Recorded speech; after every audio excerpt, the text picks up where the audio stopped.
उत्तराखंड के पहाड़ों के बीच बसा हुआ एक छोटा सा गांव था, देवगढ़। गांव सुंदर था, हरियाली से भरा हुआ। लेकिन जैसे ही शाम होती, देवगढ़ की हवा में कुछ बदल जाता। लोग अपने घरों के दरवाजे बंद कर लेते, बच्चों को बाहर निकलने से मना कर देते, और एक तरफ देखना सबसे ज्यादा अवॉइड किया जाता। गांव के किनारे बना पुराना मंदिर। इस गांव में एक बात बच्चों को बोलकर नहीं, डराकर सिखाई जाती थी।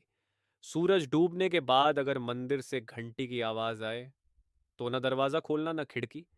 और सबसे जरूरी बात, मंदिर की तरफ देखना भी मत। मंदिर पुराना था, पत्थरों से बना, आधा जंगल के अंदर दबा हुआ। उस मंदिर की घंटी ही देवगढ़ का सबसे बड़ा राज थी, क्योंकि वो घंटी खुद बजती थी। न हवा से, न किसी पुजारी से। फिर भी हर रात, बिल्कुल एक ही समय पर, 12:07 मैं देवगढ़ शहर से आया था। मेरा नाम आरव है। शहर के स्कूल से ट्रांसफर होकर गांव के स्कूल में टीचर बना था। मैं पढ़ा लिखा था, प्रैक्टिकल सोच वाला आदमी।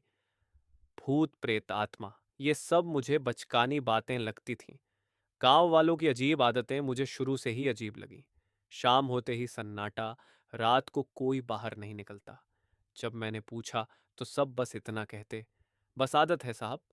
मुझे किराए पर एक पुराना घर मिला, मंदिर से थोड़ी दूर। घर के मालिक थे पंडित भैरव, जिनकी आंखों में हमेशा एक डर बसा रहता।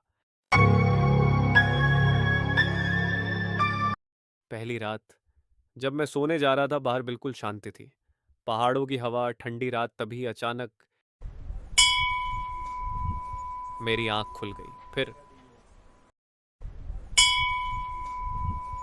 मोबाइल देखा, 12:07 AM। मैं उठकर खिड़की के पास गया।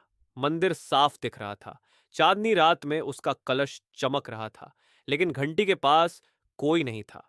तभी मेरे पीछे से जोर से आवाज आई, देखना मत। मैं घबरा कर मुड़ा। पंडित भैरव पसीने में भीगे हुए थे। अगर मंदिर की तरफ देख लिया ना, तो मंदिर तुझे देख लेगा। मुझे गुस्सा आया। पंडित जी, ये सब अंधविश्वास है। घंटी हवा से बजती होगी। उन्होंने सिर्फ इतना कहा, कल सुबह पूछना अगर जिंदा रहे तो।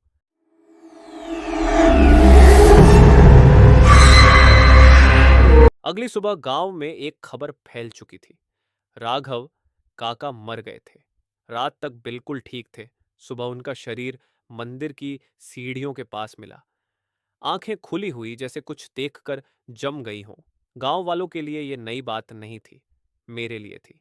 मैंने पंडित भैरव को सच बताने के लिए मजबूर किया। बहुत देर चुप रहने के बाद उन्होंने कहा, 25 साल पहले इस मंदिर में भगवान से ज्यादा किसी और की पूजा की गई थी। उस वक़्त देवगढ़ में भयानक अकाल पड़ा था। पानी खत्म, फसल बर्बाद, लोग भूख से मर रहे थे। गांव के पुजारी ने कहा, भगवान को बलि चाहिए एक पवित्र आत्मा। और पवित्र का मतलब था कुंवारी लड़की। चुनी गई एक लड़की, अनाया। वो मंदिर के ही पुजारी की बेटी थी। उसकी शादी होने वाली थी। मंडप सजा हुआ था, घंटी बज रही थी, और वहीं से उसे उठाकर मंदिर ले जाया गया। उस रात घंटी सिर्फ नहीं बजी, चीखी थी। अनाया को जिंदा बलि दे दी गई। उसके बाद बारिश हुई, फसल उग गई। पर अनाया की आत्मा उस मंदिर में बंध गई। और घंटी, वो घंटी अब भगवान को नहीं, अनाया को बुलाती थी। जब भी घंटी बजती, वो किसी का नाम लेती, और जिसका नाम, उसकी जिंदगी बस कुछ ही घंटों की होती। मुझे ये सब बकवास लगा, जब तक एक रात मैंने अपना नाम नहीं सुना।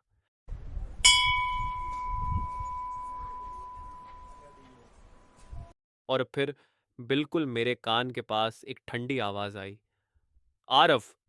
मेरे हाथ से फोन गिर गया। दरवाजा अपने आप खुल गया। मैं चाहकर भी हिल नहीं पा रहा था। मंदिर की सीढ़ियों पर एक लड़की खड़ी थी। सफेद कपड़े, बिखरे बाल, गले पर गहरा काटने का निशान। उसके हाथ में वही घंटी थी। उसने कहा, तुम शहर के हो, तुम सच बता सकते हो। उस रात मुझे पता चला, अनाया किसी और को मारना नहीं चाहती थी। वो सिर्फ वो मुक्ति चाहती थी।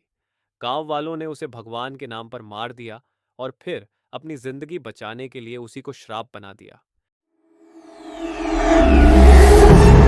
अगर कोई सच बोल दे, मंदिर में बंद उस कमरे का दरवाजा खोल दे जहां बलि दी गई थी, तो घंटी हमेशा के लिए चुप हो सकती थी। अगली रात 12:07 पर पूरा गांव मंदिर के सामने था। मैं अकेला अंदर गया।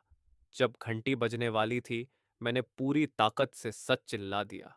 मंदिर का फर्श फट गया। नीचे एक अंधेरा कमरा खून से भीगा हुआ।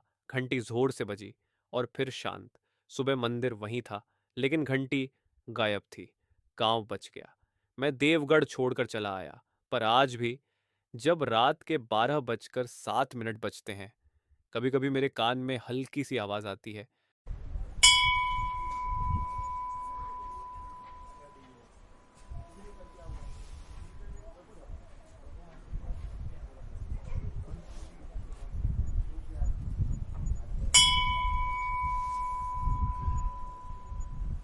स्टोरी खत्म हो सकती है, पर डर नहीं। अगर गूज बम्प्स आए हों, लाइक करो। और ऐसी कहानियों के लिए सब्सक्राइब करना मत भूलना। अगर ऐसी हॉरर स्टोरीज पसंद हैं तो चैनल को सब्सक्राइब जरूर करना।